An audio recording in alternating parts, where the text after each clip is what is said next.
ena ye kosompa eye ohene ni aso ye na we die lady die mesre se wo mo de mobile money ni ade nyina gu wonim sompa fm ho line na mesre wa ni die mu a na wa frɛ na wa send sika ma woman na nasem no ano odin wo si wonya infection so konya wo be ma ho so konya wo nse ni kunu na kofa bre no eno de nyame ohata sori wo no nko ana wonim wo si ade ne shaste se koko na fifi na afedie aya na abo apin ay se sebi ekurase abe ebefumra wo be ko na etwetwa ho bebe na papa bebre no ohu ade ne saa besi saa bra sebi akata na kosua domposo ade na nyini ama be kata na kosua domposo a wo hwa wo yi kire a wotumu se eya rehopa mesre se yemmoa no na ade start ya be 2 years ni won fan ko hospital da because woni sika nia wodi bedi credit woni be bia wo mienu oba pani owo mi wadwane gya no enam ne yale enti na woni be market ne ba be market wa na enam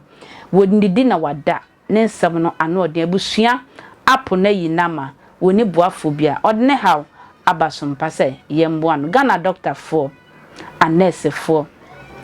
asofo asebe monyama na broso na mode ye niema sebe ensem fata yesremo yenkosompa enkobo maami engina yareswe me yenkosompa mra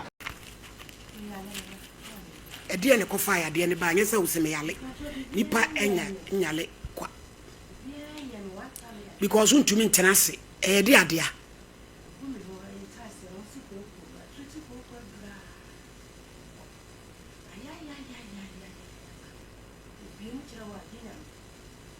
ewo he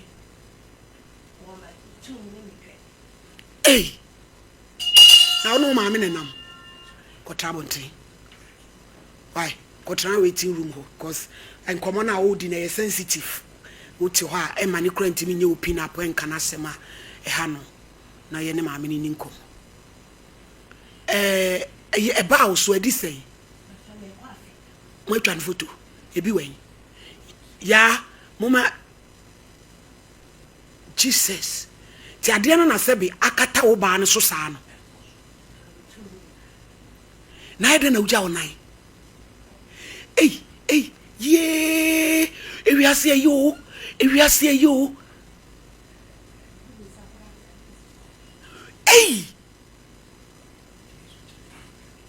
midi ya grace ayeye sister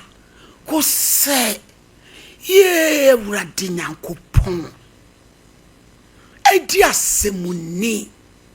yesere mo mo hwe doctors ne nurses ne bibidrofo bi ameboaye na ukun we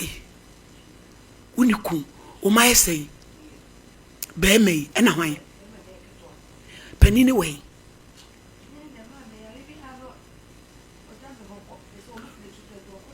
oyoba oba na jawo ho na be mu so ni mu na be mu wa mo na no nam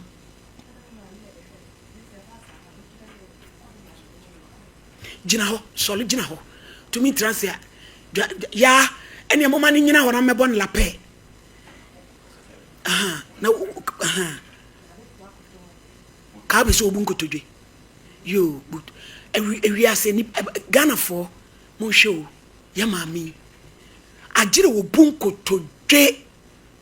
sana ne ho ato no e ba ye na di sei estati sei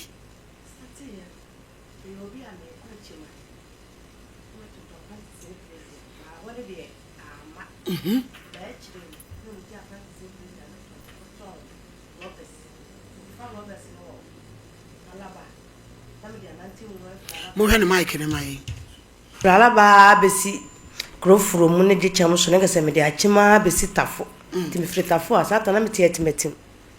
na ne me last stop ti me beton ane gese ade eche ti de no me ko kromu no me tena ka ma fena me ti me ntrase me tu dwa me ne de na ayem ti sister na me ne ko eche me fe na kua ti me na me se kua me wo yanka ma kuro yese me so kra ba bo se na ma je am de ye adwuma se me diske ko fa ne ma na se edru na otwe me anya na me ye ne de ti ko kromu ba ye no ye chima no afa na me ntimi ntenase twene me ba na me nim se bia ensa bi na agu me nam de metete wantement e di ye ho a na sa tam na wo to e wo me to na mama se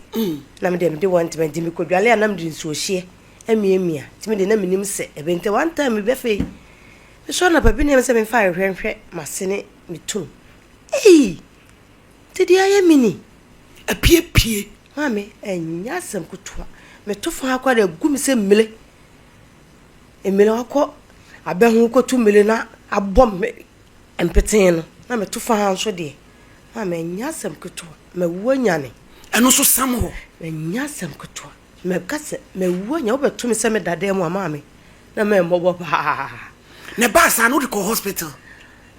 ta me ba sa na me de kire wo bi no mo se kokonti etimetim Dr. 3 days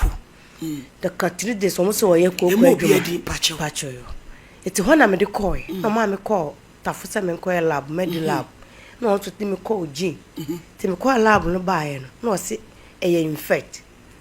infection afa ma ko wo me ente ko gene no wa sheda ko proper me pacho da bi na me sika semti de ma me sister ade keka ko 1 year ade enti se wo fan ko hospital da ye ba wo de emra na rampa Dawood Dokute wo ya de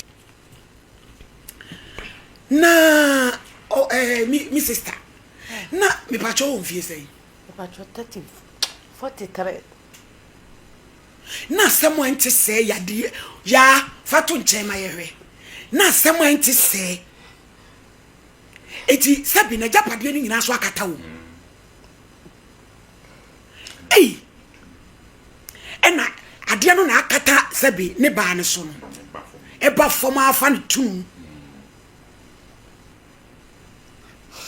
na wo de ade wait fie se sikanti na sister wo te fie wo ni di ba de mame e to na kura e tu wa busu afo yansie wo no kura mi ni di kura na banda wi asini sister pacho wo ye di ani yes antini ufre frimbobi mpobi wa pacha na busuan no de na omo kana no podi ye kana kwa ai asam say ba busuan fie ho bai wa wusu be ya brempoye busuan pani de be for ba be so me na me de hye no no wa de be ko ai so ko we it is so shadan ko hospital kra ma yehu pacha da bi te se ba wo ba ye no ma ajei me mu akwanya ewiase nyina ehwe kasa se me ba so momo me kasa e ba cho me ba sa momo me ya momo anya sa mewu itiminna trase mi ya bia ne sukula ni me ba sa momo me weti na me de beda ho sa momo me tiefu mi ya momo na me no bia ginya me sa umani ye no wo ye ntimi yi nkyere wo sa se wo akata so si a feeling padie woni bi wo se ye mmoa no wate moma ye mmoa mami ekwe ntwa me kura me fa mo bu no mapeka krasen akra